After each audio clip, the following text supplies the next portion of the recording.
think we're good to jump in. All right, yeah. Well, good evening, everybody. This is very exciting to see everyone here. Thank you so much for coming.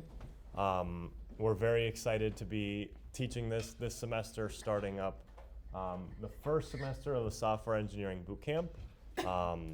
And it's very good to see so many people interested. That makes me very happy. Today's class is going to basically be an overview of what to expect over the next 12 weeks, and then we're going to run through tooling and setup. So basically everyone will have everything that we're going to use up until like week 10 of the course already installed today. That way, from tomorrow's class on out, everyone should be starting from the same baseline. There should be no questions about why is this not working. So that's kind of our goal today. Use today as an introductory day, get set up, and then next class will actually start with UI UX design. So speaking of today, as I said, first off, welcome. We're going to go over a little bit of the course overview and then hop right into tooling and setup. And what that entails is getting Git installed and GitHub set up, Figma, VS Code, and Node. These are the 4 things we're going to make sure that everyone has installed and running properly before you leave today. Just to introduce myself, my name is Reed. I'm a junior in the college, double majoring CS and Econ. Teaching this stuff is what I absolutely love. Like, I couldn't think of a cooler thing, in my opinion, to teach. I've been building websites for a few years now, and I'm excited to teach everything to you guys. Okay, my name is Colin. I am a senior. I'm a double major in math and comp sci with some econ minors as well. This is the thing that I'm most excited for this semester, same as Reed. When I taught myself how to do a lot of this stuff, I did it wrong. And it took me a long time to sort of figure out the right way to do stuff. So hopefully my goal is to have everybody in this room avoid the same pitfalls that I ran into. Hey y'all, I'm Leo. I'm a freshman in the SFS studying STIA. I don't really have like a motivational speech behind my thing, but I've been studying comp sci for about 5 years now, so I promise I do know what I'm doing. I'm Amanda. I'm a sophomore in SFS studying STIA, minoring CS and stats. And like what everyone said, super excited to have you guys here. Cool. So let's kind of start with a little bit of the course overview. For those of you that were at the info session the other night, this will be the second time you're hearing this. Really our goal with the bootcamp, right, this semester is to create the first sort of structured extracurricular learning for those that are interested in building websites and apps. And I think we all know that there's a big difference between what you learn in an 051, 052 class and like building a website, building a mobile app. And so what we really want to do is bridge that gap between what a theoretical CS curriculum teaches and what a tech recruiter, what a company, what skills they seek out for you to be able to apply to some technical jobs and be an outstanding candidate. No prior coding experience is required. So we've designed this class to start from the very beginner level, assuming that you have no previous coding experience. Now I will say that if you've taken 051 or 052, foundational knowledge of computer science concepts will be very valuable. But when it comes to actually teaching some like the HTML, CSS, React, Firebase, if those terms don't mean anything to you, that's totally fine. And if they do, I promise you that you're going to learn stuff every single day. Even creating this course, I think we've all learned in every single lecture, putting the content together. And so along the way, you're going to learn everything over these next 12 weeks needed to build impressive websites and mobile apps. And so after these 12 weeks, you're going to be an experienced developer. You should have 2 goals for this class, and we have 2 goals for this class that we hope that you get out of it. The first is to learn how to build websites and apps on your own using industry standard technologies, right? So I think a lot of times it's easy to learn how to do something the wrong way, or maybe it's an outdated way. We want to make sure that we're teaching the best practices and what's being used for jobs right now. And then the second goal of that is to, looking ahead toward next semester, everyone that successfully completes the bootcamp, and we'll talk about what that entails in a minute, will be invited to work on a project. So our project teams are kind of the other side of Hoya Devs, where we partner with real world clients and startups to build their mobile applications, to build their websites, to do technical work for them to gain experience. And so this course is going to prepare you and teach you all of the skills that our project teams this semester are using on their team. So Leo and Amanda are actually leading two of our projects this semester. And so we want to make sure that you're learning everything that the next semester you're going to apply to working together. Hopefully everyone has gotten my GCal invites. If you haven't, come talk to me after class. Everything is going to be on Tuesdays and Wednesdays from 5 to 6, so at this time. Most classes are going to be structured in a way for you to be coding along and ask questions as we're building, as we're teaching new concepts. And so how we've kind of structured most days when we really get into the coding portion is that we're going to explain a concept, explain what's important, and then directly show how you would integrate this into a project. And so it's a very project-heavy, project-based class where it's not just like you're learning very isolated concepts on their own. You're seeing how they all work together to actually build cool projects. The other side of this, and Colin and Leo mentioned this as people were walking in, is that we're recording every class and going to post it to YouTube after the fact if you can't attend due to a class conflict. So if you have, for example, tomorrow, if you have a class from 5 to 6:15, obviously you can't make it, and that's okay. We're going to make sure that everything is recorded and posted to YouTube. What I will say, and what we will say, is that if you don't have a class, what we highly recommend you do not do is just say, oh, I'll watch it on my own time. Two reasons for that. One, I'm the same way. I would say that and then never actually watch it and then get behind and kind of fall off. And two, the way that we've structured this class is for there always to be more than one person here. So today we have 4 of us here. Us 4 have worked on the curriculum together. And so throughout the semester, the person actually teaching will change over the course of the semester. But there's always going to be more than one of us here. And so if you need help live in class, we're here accessible, willing to help. It's also easy to watch someone do it while you're doing it on your screen. So instead of you having like toggle between a video and your own screen, the easiest way to learn is by actually doing and following along. And so we strongly believe that kind of being in this environment is the way you're going to learn the most. So I mentioned getting help in class, right? So as I said, there's always going to be more than one of us here. If we're going through something and you're getting a problem, like let's say you get an error message that the person teaching doesn't get, raise your hand and one of the extra available instructors that's not actually giving the lecture that day will come around and help you out. So all you need to do is raise your hand. They'll be all on the lookout to see if anyone needs help and come and assist you, whether that's missing a semicolon, something's not, the file's wrong. It's generally pretty easy, but instead of, this is why we have more than one instructor here, so we can kind of keep the lecture moving while you get help live. With that being said, if there's something that we're teaching or doing that is dumb, we make a mistake, it's going to happen, I promise. Please like blurt out. Don't raise your hand and then wait for an instructor to come over and then be like, oh, Reed's doing this wrong. Like blurt it out, call me out on my shit. Like make sure that like everything is going smoothly. But yeah, so that's kind of how we're gonna do if you need help in class. All communications regarding if we have to switch rooms, any club socials, reminders about content, anything like that, if there's something we didn't get to that day that we wanted to get to, will be sent through Slack. And so most people should have gotten an email a few nights ago. I know I sent it out late with a link to the Slack, but if you're not in the Slack, this is the place to be to make sure that you don't miss any updates on like where the class is gonna be, if we have to switch a room, as I said, etc. So I'll leave this up here for a second if anyone hasn't gotten the Slack link, and we'll also be able to send that out. So, and you'll see in a minute, be having slides always accessible. So this is the Slack link. What are we gonna cover in this class, right? And so we're gonna start the first couple of weeks talking about UI and UX design, and this is gonna be done using Figma. This is such an important foundational skill when it comes to actually building, is first visualizing what you're gonna build. And so the way we've kind of structured the overall course is kind of like the life cycle of an actual development project. So starting with the UI UX design, from there we're gonna move into foundational HTML and CSS skills, which is like the structure and styling of a website.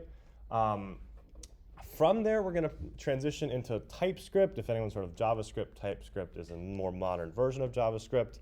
And using TypeScript, we're gonna be using the React front-end website framework. And then on the back end, we're gonna teach just a little bit of NodeJS, and Express to get a basic idea of how backends work. Talk about databases, especially Firebase. That's a very common backend as a service that makes our life easier.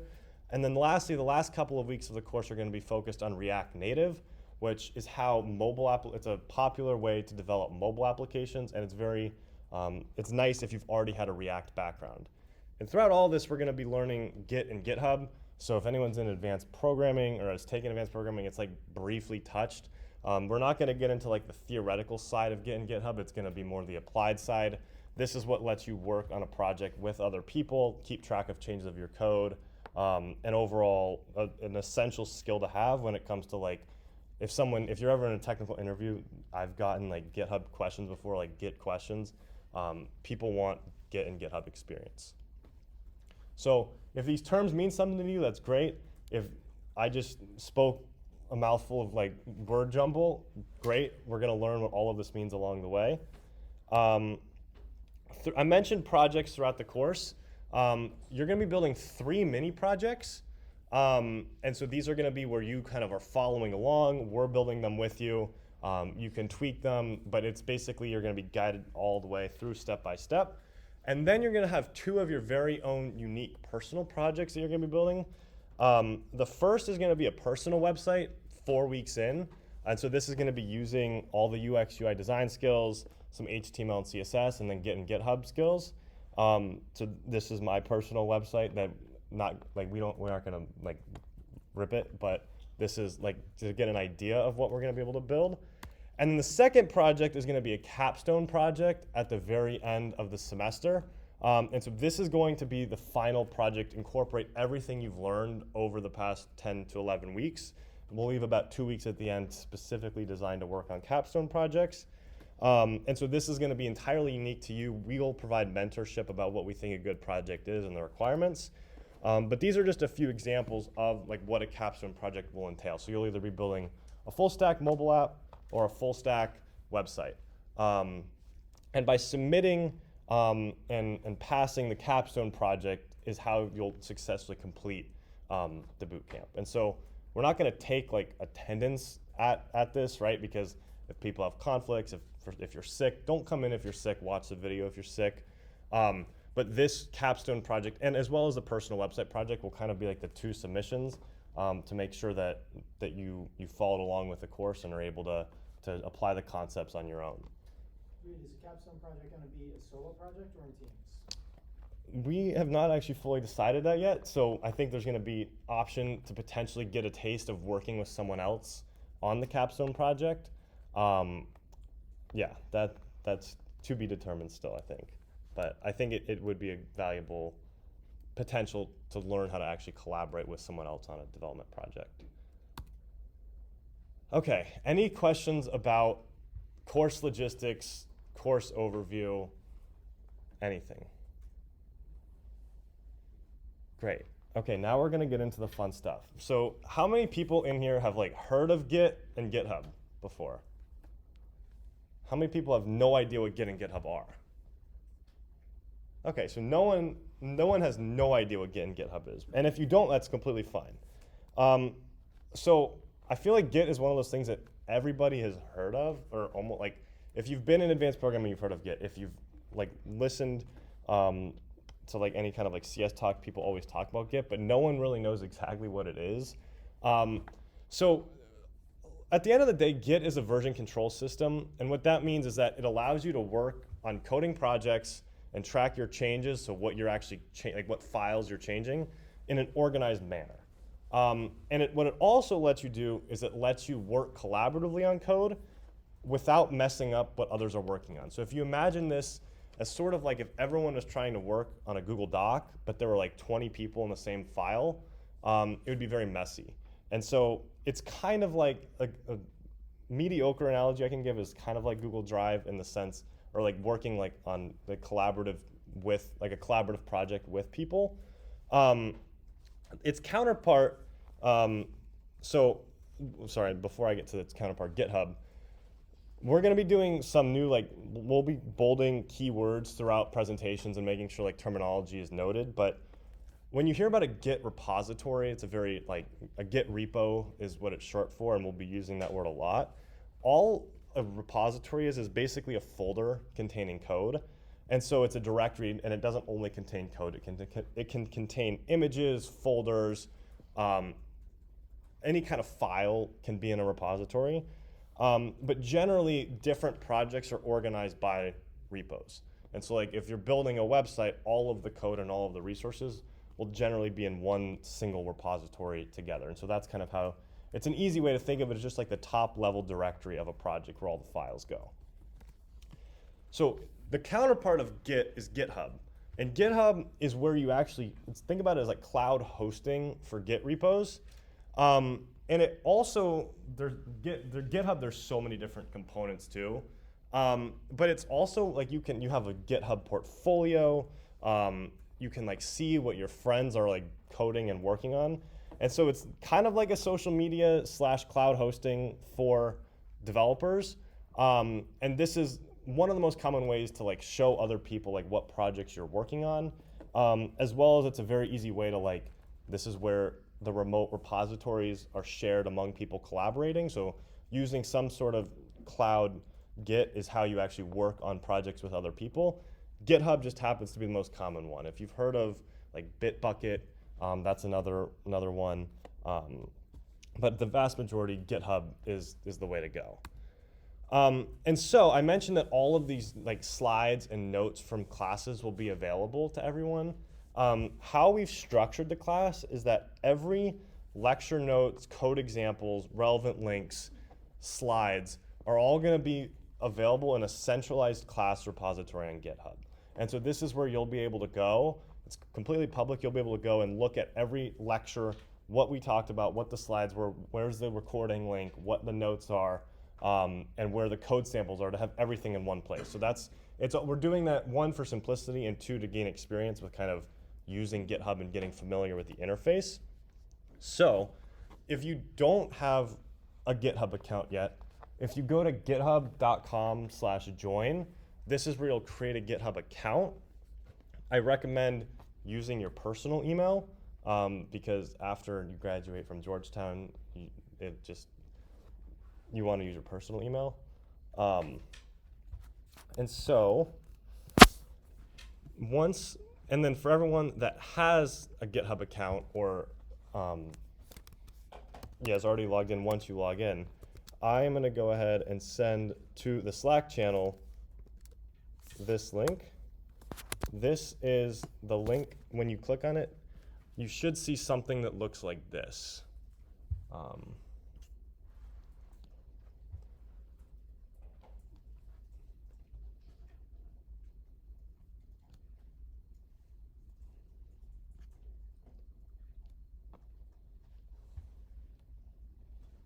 Can everyone see okay, by the way? Good. Is everyone able to access this page? Please speak up if you're having trouble Yes. with anything. It's why all of us are sitting here. Please.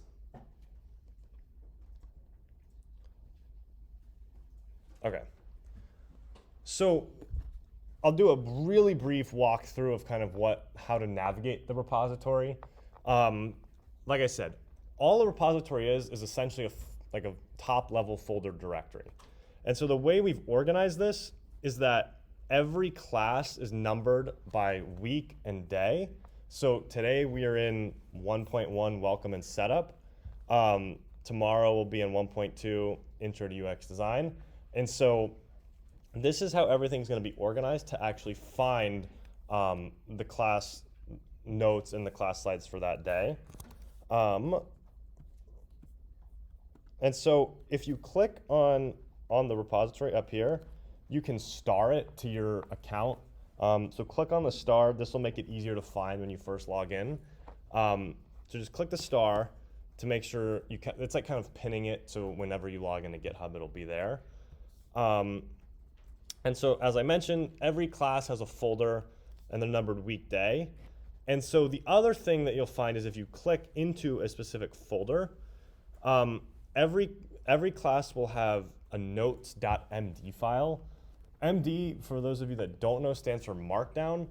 And this is essentially just a text document with notes. And it had, the formatting of it allows for like headers, links to be added, images, like bulleted lists. But this is more or less this kind of the same thing as like a Word doc. And at the top of every class, what we're going to do is we're going to post the class slides. So if I were to go and click on this, it'll take you to the class slides for today. As well as we're going to post a class recording onto the notes.md doc after every class. So this is where if you ever miss a class, want to go back and reference something, this will all be available. And so up until now, we've just been going off of the slides. A lot of lectures, there may not be a lot of slides. It may be heavily focused on actually coding. So being familiar with a notes.md file will be very important for every lecture. Like I said, from now, like for this class, I made a lot of slides. A lot of times we may just be referencing off a notes doc, like tabbing between different text editors. So be familiar with these. So if we go back, so we've been building this course over the past month. Some of the folders may not have anything in them yet. Some of the folders may have unfinished work in them yet.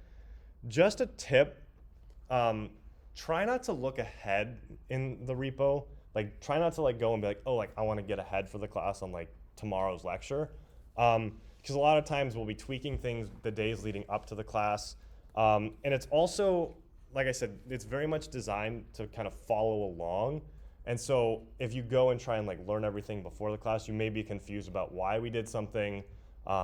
The final code that's actually like a code sample that's in the repo may not be the final code that we use in class. We may update it after the fact. So everything is available like to look at. And so if you want to just take a look around and see kind of what is already there, but don't be like, oh my gosh, there's nothing for tomorrow, or there's like, what are we doing on this day, or this looks super overwhelming the next day, because that's subject to change. But it's mainly meant for everything. Like after that class has happened, it should be good to look at. That's where, like I said, we'll post the class recordings and such. Okay, the other thing that we want to do, so is everyone, I'm hoping everyone here is a Georgetown student, yes? That would be interesting if there was not a Georgetown student here. GitHub has an amazing student developer pack. And what this means is you get like literally like hundreds of dollars worth of stuff for free. And so if you're on the notes file from today's lecture, there's a link. And what this link will do is it'll let you get GitHub benefits as a student. And so if you sign up for this, they'll ask for like some like proof of enrollment. I usually will go to my access and like screenshot where it says like graduation year and like your name. What this is going to do is it'll give you stuff like free cloud credits. It'll give you free GitHub Copilot, which we're going to get to in a little bit. And so this will give, it'll like increase your limits on things like GitHub Actions, which we might talk about, code space. So basically this is giving you a lot of free stuff as a student, some of which we're going to actually use in this class. And not a lot of people know about the GitHub Student Developer Pack. So what you can do is once you've created a GitHub account, you can actually like add a secondary email account to your actual like main GitHub account. So like as you can see, I have like, this is the email account that my GitHub is actually under, but you can like add a secondary email to your account. It'll ask for like your school email and then your university. And I can't remember if you like have to like upload right here a screenshot of something, or it'll like email you and ask you like send you a custom link to upload something. You have to re-update it every 2 years, so I can't click continue. But it sometimes will take a day or two for actually them to approve you. But my hope is that before next Tuesday, everyone will have been approved and have access to it, because this is very valuable stuff.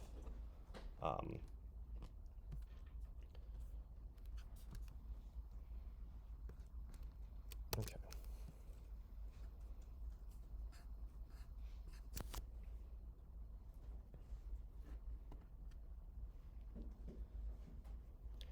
Okay, so that's GitHub. Git and GitHub go together.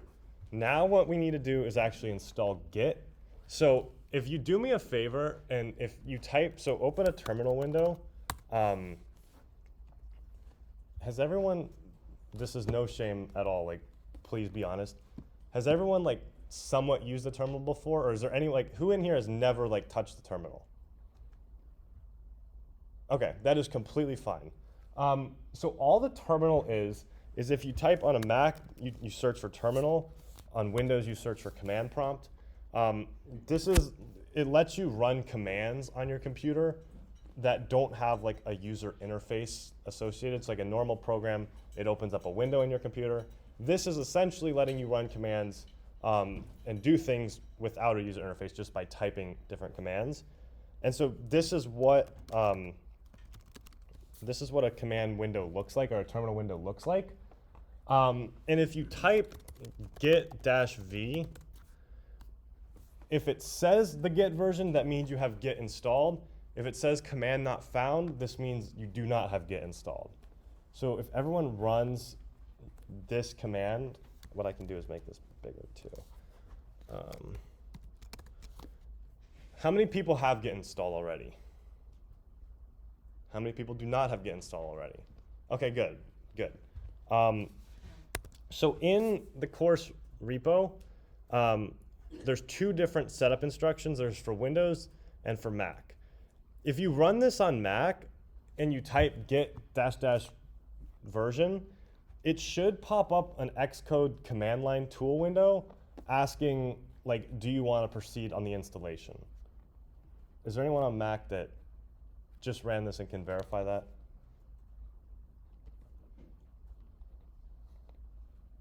It says requires a command line developer tools if you want to install. Perfect. Yes. Yes. For those of you that are on Windows, if you click this link and follow the instructions, you want to do the standalone installer. And this should be, and if you just click up here,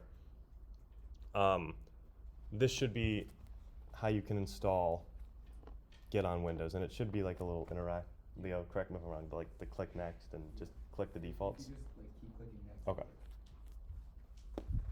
Is it just like click here to download a version, or is it Yeah. 64? Yeah. Keep clicking.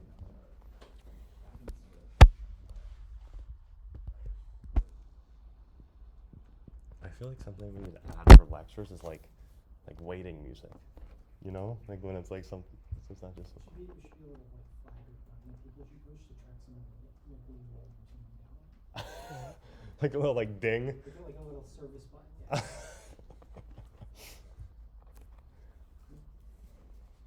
Is everybody good for the most part? Doesn't matter what version we have. I would just. No, I mean if you're gonna download, if you already have it, the version doesn't really matter. Okay.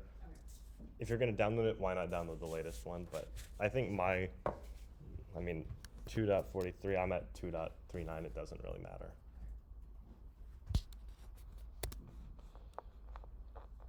And this setup should be pretty quick, so, and I want to make sure that everyone is able to run git-v, so there's no issues moving forward.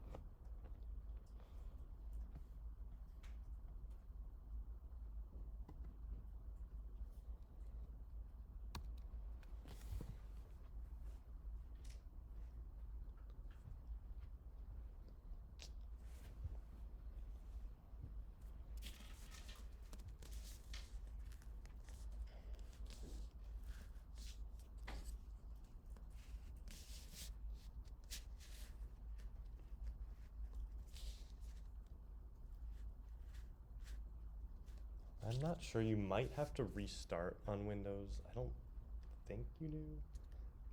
I think the installer will probably. It works? Okay. I didn't know if like the path variable. If it works, it works.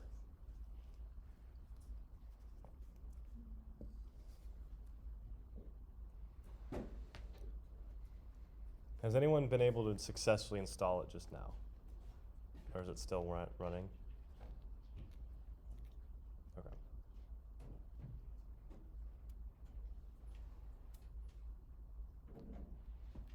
How are we? Is it still downloading, installing? What's the? It's done. Oh, you're done? Yeah. Anyone else done? Good, good. Please raise your hand if you're still working. Okay. Is it just downloading or? Okay. Just holler if you need someone. Yeah, if it's just downloading, and as long as you go through the default installation things and then run git-v, that should be not a problem. The next thing we're gonna work on is Figma. So who here has heard of Figma before? Who here has never heard of Figma before? Okay, so what Figma is Figma is kind of like a cross between Photoshop and PowerPoint is the best way I can explain it. That's really been optimized for like UI UX design for websites and apps. And so the value in being good at Figma is that you can design an app or design a website, and if you have a blueprint that when you actually go and code that you can cross-reference right there and know exactly what you want something to look like, that's incredibly, incredibly valuable. And that's the approach that we're gonna take throughout this course, is that whenever you're building something, there's gonna be like an associated mock-up with it. So it's always enforcing that process of like first prototyping and then actually designing. And this doesn't have to mean that all the Figma mock-ups have to be perfect before you were to go and start building, but it's generally much more efficient to have a good idea of what you're building beforehand, and that's what we do in Figma. So if you follow the instructions in the notes doc, you can create a Figma account using your personal email with this link. And so, yeah, this should be where you can sign up. It's completely free. Everything we're gonna use in this class is completely free, by the way. So there's no tools that you should have to pay for. The other thing is that you can verify, this should be like instantaneous to verify as a student. Figma's isn't like super hard to do. But when it comes to like collaborative tools in Figma, it's also kind of like Google Drive and like where you like Jamboards where you can like live update with other people. This unlocks some like additional limits to where you're not like limited by the number of projects you can be working on people with. So that should be pretty easy to do once you've actually created your Figma account. And then the last part of setting up Figma that I recommend, so Figma, you can use Figma in the browser, right? Like it's just like Google Drive where you can work on something in Chrome on Figma. I personally recommend installing the desktop app. Part of this is just personal preference to where I think it's like smoother a lot of times if you're working on Figma for desktop, and that's what I'm gonna be working on. If you don't want to install it because of space or you like working like in Chrome, that's perfectly fine too. This was more of an optional step, but I would recommend installing Figma for desktop, and this should be a pretty easy installation as well. And what this is going to do is it just opens up basically just Figma but natively running. So you should get a very similar user interface if you're doing this on the web and you like go into your account, except for this time it's just an app on the computer instead of a website.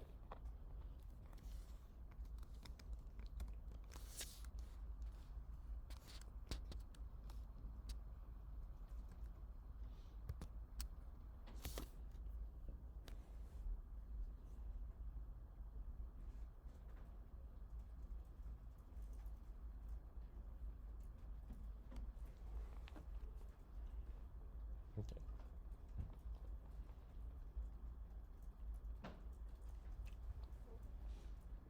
Can I get a thumbs up if you're able to create a Figma account and like download it, see it on the web? Do we need more time?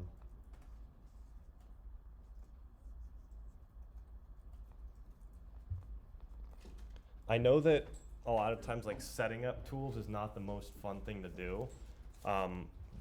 But I think it's important that we can all start on the same footing for the rest of the class. That way, we don't have to do this again.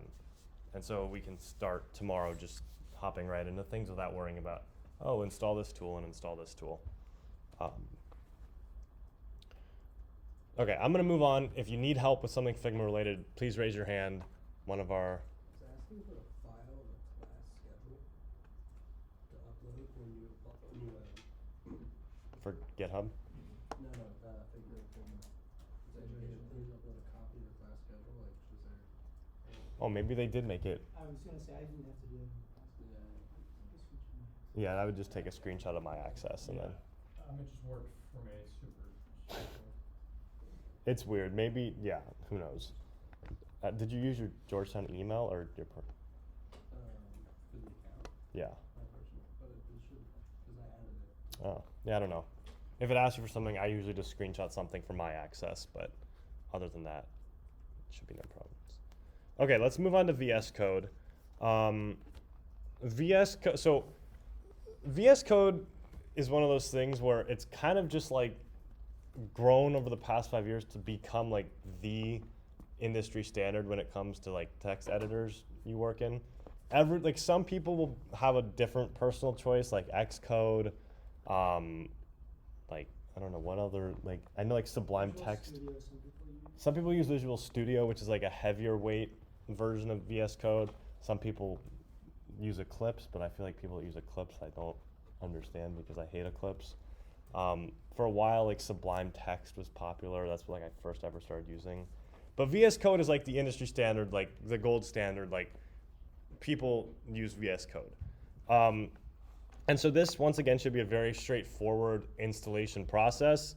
If you click on the link provided in the notes doc, it'll take you to the installer page where it just has different download wizards based on what operating system you're on. This should be very straightforward. Check all the defaults. The download file might actually be a little large. I think it's like 200 megabytes maybe. I might have just made that number up. But that should be a very easy installation to do. So I'll give a few minutes to do that installation.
I know. Can somebody give me an idea? Have the downloads finished? Are we walking through? Already installed? Already installed. Does anybody not yet have it installed? Okay. Just kidding. So if you now launch VS Code, does everyone see a screen that looks similar to this at least? Just kind of a blank screen, start menu, probably won't have any recent items. Okay, so I'm going to give a very brief overview of the VS Code interface today.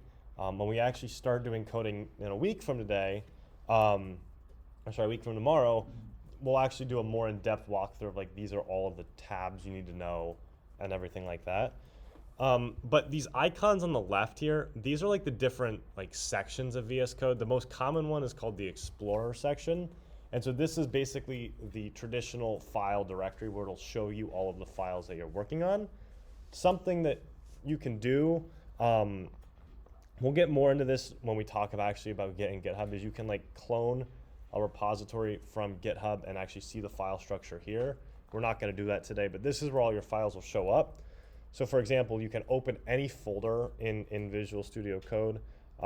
If I just open the software Bootcamp folder, this is where it'll just show like a basic file structure overview. And it'll show all the different folders. It'll have, you can configure it to show like icons next to the type of folder it is, and such.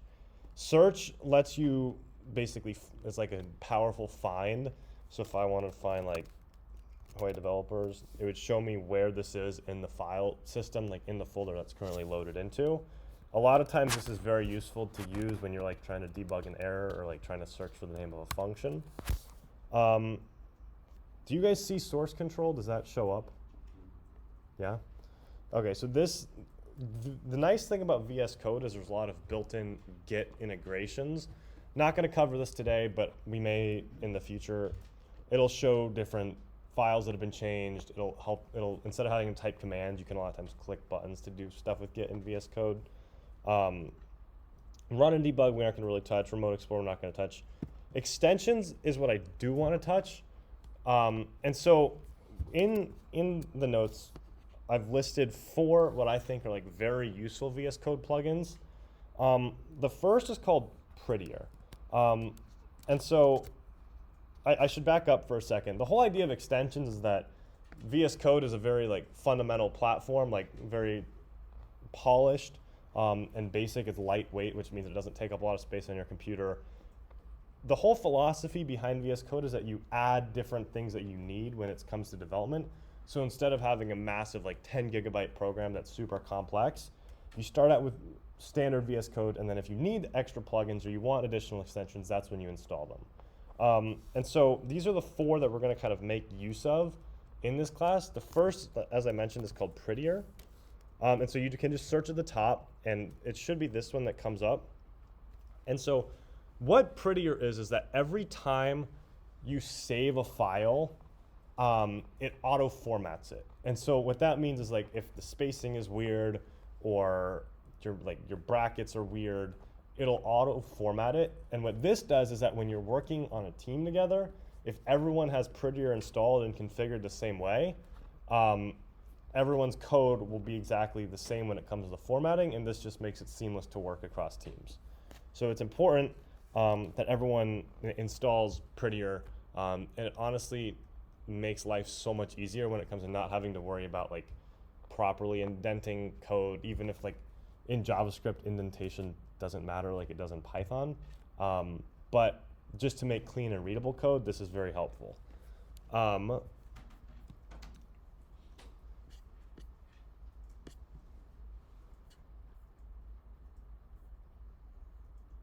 The other thing, if you scroll down a little bit, oh wait, that's not what I was gonna. Okay, we'll get into that in a minute. The second extension that we're gonna make use of is called Live Server. What this does is, so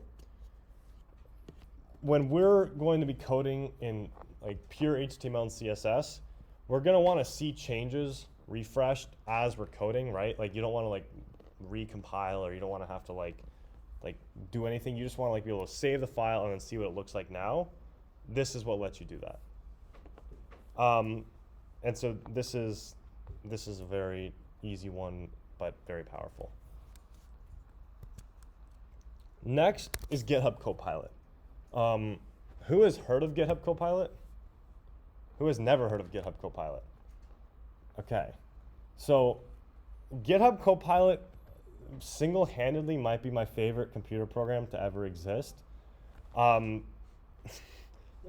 not even kidding. Like this, I don't like to pay for it a lot, but like I would pay like hundreds of dollars a month for GitHub Copilot if it costs that much.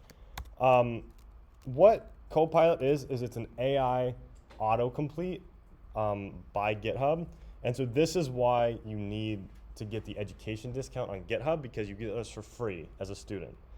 And so it's built on ChatGPT, but it's incredibly seamless. And a lot of times when you're coding something, it'll feel like it just like reads your brain and suggests what to fill in. This is not me endorsing GitHub Copilot to use in a class, but like it's very, very, very helpful. I don't even know how to demo. Like we'll demo some stuff when it comes to like how powerful GitHub Copilot is, but this will increase development productivity so much when it comes to just like auto completing what you want to write. So this is like an absolute must. And someone asked me the other day, like during an info session, like, are we going to be learning like how to use AI? And yes, like this is a prime example of like learning how to be productive with AI to like aid in development. So I think it's very important to learn like how to use AI effectively and smart, right? Like if you just type in a ChatGPT, like code me a program that does this, like it's probably not gonna do that well. But instances like this where it's in the file with you while you're editing and making suggestions, I promise you that this is gonna be extremely, extremely helpful. And the last GitHub, or the last VS Code extension I wanted to show is called Material UI, I think? Material Theme, yeah. This is completely optional, but the other thing that you can do with VS Code is customize how it looks, right? And so these are like different theme packages. And so what this allows you to do is change the color of the editor. So like right now I just have on the default material theme. If I wanted to do a lighter one, is this easier, by the way, to see? I was thinking about it like sitting. Is light mode easier to read or is dark mode?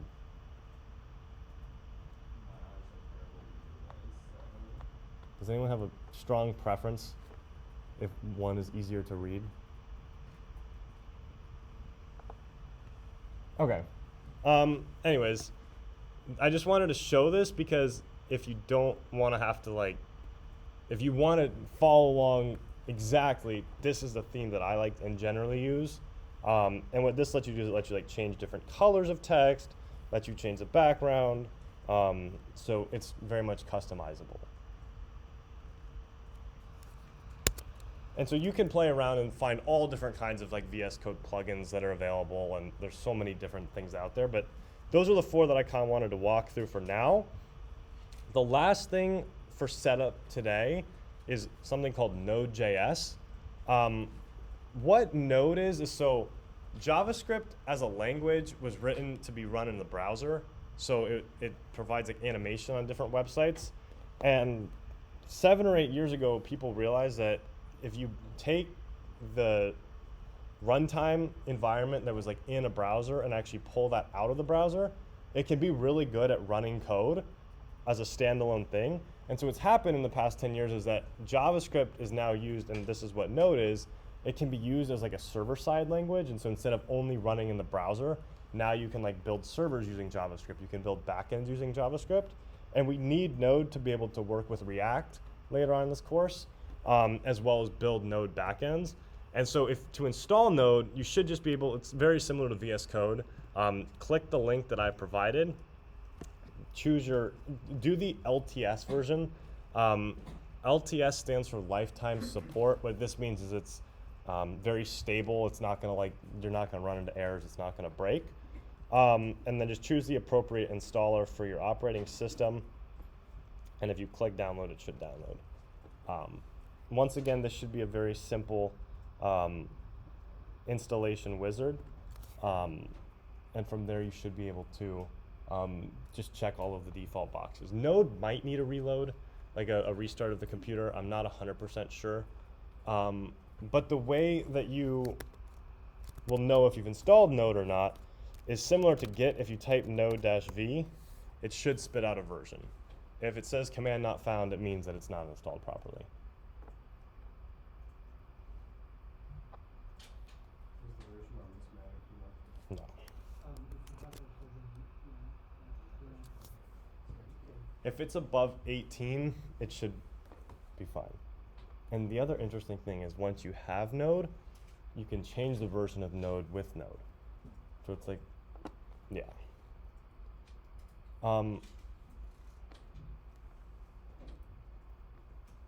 The one last thing that I'll mention when you install Node, it also installs something called NPM. NPM stands for Node Package Manager. And so you can see this if you just type npm-v, it's a different version number. We're going to be making extensive use of NPM throughout the class. And it's kind of a little bit of a teaser. NPM, when you have a repository and that repository contains a website, especially for a React app, everything utilizes NPM to manage the different packages that your website uses. And so if you type something like in a specific project, like npm install package name, not like don't run this, but like this is how you actually would like set up different packages and libraries to use on a website. So having npm comes installed with Node. We won't be making use of like the Node command that much until later on, but you'll become very familiar with npm commands. There's only a few. There's an NPM IntelliSense extension that I was going to tell people to get. Yeah. later. In VS Code? In VS Code, NPM IntelliSense. I find it useful. Oh. So if you're importing something into a particular file, you don't have to remember what it's called. Good call out. We will add this one to the list and then update the Notes app. Okay, so that is all we wanted to cover today when it comes to setup. Once you have those 4 things installed, you're all ready to go until much later when it comes time for React Native, but that's not until like week 10 of the class, 9 or 10. But for now, you have Git and GitHub set up, so let's just kind of recap what we covered today.